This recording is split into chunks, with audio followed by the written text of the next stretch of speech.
In the previous video, we covered the basic knowledge of fixed income securities, including bonds and loans, and we explained what fixed interests and floating interests are. Let's recap. Bonds and loans can pay fixed interests, which means the coupon rate is constant, or floating interests, which means the coupon rate is random. The random coupon rate is usually pegged to an interest rate index. In most cases, it is a 3-month LIBOR, where LIBOR is an acronym for London Interbank Offer Rate. Often I will use arrows to direct how cash flows are paid. Outwards are cash paid, and inwards are cash received. In this video, I will talk about the basic idea behind an interest rate swap, or IRS. Basically, I will talk about the comparative advantage argument of interest rate swap. In the next video, I will then talk about the evaluation of IRS, which is a no arbitrage argument of IRS. Through no arbitrage, we can calculate the swap rate. Then we can calculate the swap value. And finally, we can calculate the risk of IRS, which is called DV01. IRS, or interest rate swap, is one of many swap contracts traded in the marketplace. Yet it is the largest swap contract in the market. The notional of IRS is $400 trillion. The comparative advantage argument was first brought out by Adam Smith, the father of economics. He argues that nations should engage in trade. In a two-good, two-nation economy, even one nation's productivity dominates the other nations. As long as they have comparative advantage, the stronger nation can still benefit by concentrating on one good that it is relatively better at producing and trading with the other nation for the other good. Let's say, for example, we have two nations, Argentina and Brazil. There are two goods, apple and banana. Argentina can produce either 100 apples or 80 bananas, and Brazil can produce 90 apples or 75 bananas. It is clear that Argentina can produce more than Brazil in both apple and banana. But because Argentina can produce 10 more apples than Brazil, but only 5 more bananas than Brazil, Adam Smith argues that Argentina should only produce apples and trade them with Brazil for bananas. And Brazil should focus on producing only bananas and trade with Argentina. We will borrow this idea for explaining interest rate swap. The most popular IRS, also known as the vanilla IRS, is an exchange or swap of floating interests for fixed interests between two companies. Let's say Avalab and Boston Dynamics. Avalab and Boston Dynamics both borrow money to fund their investments. Avalab is a public company rated single A, and Boston Dynamics is a private company with no rating. So we know that Avalab can borrow more cheaply than Boston Dynamics. For the sake of argument, let's assume that Avalab can borrow floating at LIBOR plus 100 basis points, and Boston Dynamics can borrow floating at LIBOR plus 150 basis points. On the fixed rate side, Avalab can borrow at 10%, and Boston Dynamics can borrow at 12%. So we know that Avalab is a better company than Boston Dynamics. However, relatively speaking, Avalab has a comparative advantage in the fixed rate market over Boston Dynamics, and Boston Dynamics has a comparative advantage in the floating rate market over Avalab. This is because Avalab is better than Boston Dynamics by only 50 basis points in the floating rate market, but it is better than Boston Dynamics by 2% in the fixed rate market. Or we can say that Boston Dynamics is worse than Avalab, but it is more worse than Avalab in the fixed rate market than in the floating rate market. So Boston Dynamics has a comparative advantage in the floating rate market. So now we should demonstrate how both companies can benefit from a swap trade. We draw two boxes, one for Avalab and one for Boston Dynamics. Since Avalab has a comparative advantage in the fixed rate market, it will borrow fixed at 10%. And similarly, Boston Dynamics has a comparative advantage in the floating rate market, so it should borrow at floating LIBOR plus 150 basis points. Now they swap. There is no unique way to do the swap, so we can just arbitrarily say that Everlab is paying LIBOR plus 50 to Boston Dynamics, and in return, Boston Dynamics is paying Everlab 10% fixed. In other words, Everlab is swapping LIBOR plus 50 against 10%. Now we can see that for Everlab, paying 10% and receiving 10% cancel each other out. Hence, the net result for Everlab is paying LIBOR plus 50 basis points. For Boston Dynamics, receiving LIBOR and paying LIBOR cancel each other out. Receiving 50 basis points and paying 150 basis points, netting to paying 100 basis points. Paying 10% and paying 100 basis points sum to paying 11%.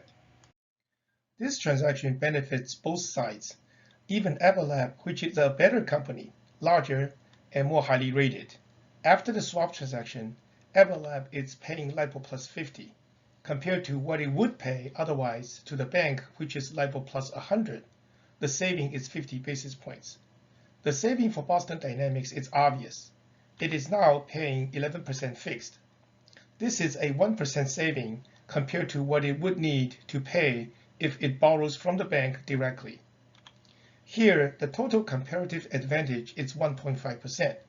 This total advantage is equal to the difference between the two markets, which are 50 basis points in the floating market and 2% in the fixed market.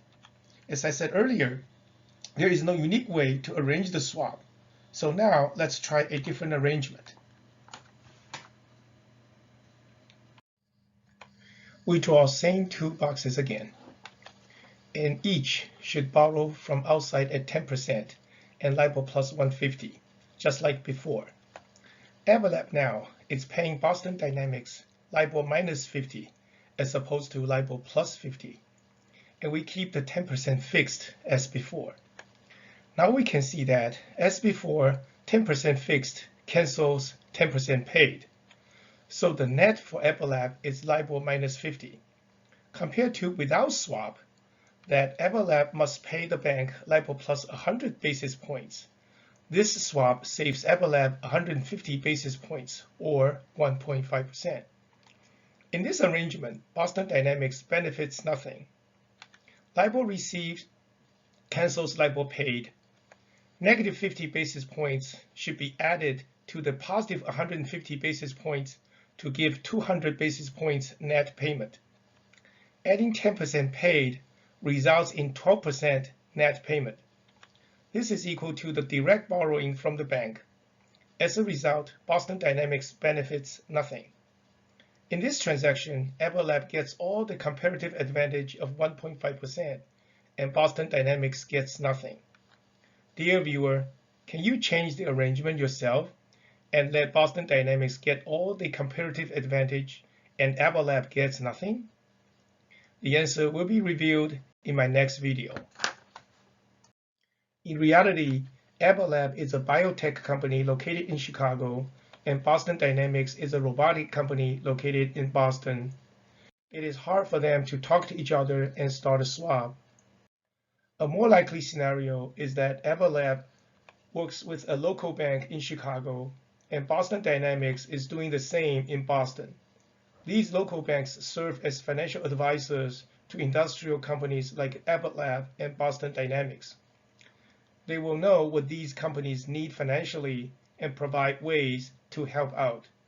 Unlike industrial companies, banks are highly connected, so these banks will brokerage a deal, most likely in their headquarters in New York, on behalf of the two companies. Clearly, doing so is of their interest as well, since they can then charge a fee. Everything is the same as before, but now we insert a bank in between the two companies. We use one bank for simplicity. Imagine that the fee this bank collects is shared by two local banks. We shall see that now the bank collects 50 basis points as a fee. The bank is now swapping with both companies. We keep every term the same, except that 50 basis points are taken from the fixed rate paid to Boston Dynamics. and hence Boston Dynamics is paying the bank 10.5%. Kappa Lab remains the same and pays LIBOR plus 50, and as a result has the same saving of 50 basis points as before. Boston Dynamics has the same result as before on the floating rate side, leading to a net payment of 100 basis points. But the fixed rate is now net at 11.5%. Compared to 12%, Boston Dynamics saves 0.5% or 50 basis points. The bank now earns 50 basis points as a fee. This fee comes out of the comparative advantage. Again, the terms the bank sets for the two companies vary arbitrarily. But no matter what it is, we need to make sure both companies benefit from the comparative advantage and the bank gets a fee. Finally, let me comment on a real motive why companies engage in swaps. In another video, I explain what duration is and how to compute it. Briefly speaking, duration represents the risk of a fixed income asset or liability, such as a loan or a bond. The longer its duration, the riskier is the loan or bond. Companies perform swaps to alter the duration of its portfolios. The second popular reason is trading. Traders make or lose money in a swap if interest rates move up or down. Hence, swap traders decide what terms should be due to their expectations of the future of the market. In my next video, I shall talk about how the terms of a swap are really determined. In reality, they are not quite set by the bank of the company. Rather, it is set by the market makers of the swap market. There is an active swap market where many investors and traders participate. Hence, the terms of the swaps are consistent with their expectations of the future interest rates. In the next video, I shall demonstrate how they are consistent with the LIBOR yield curve. They are actively set the terms of a swap without having a real company who is either seeking comparative advantage or duration management.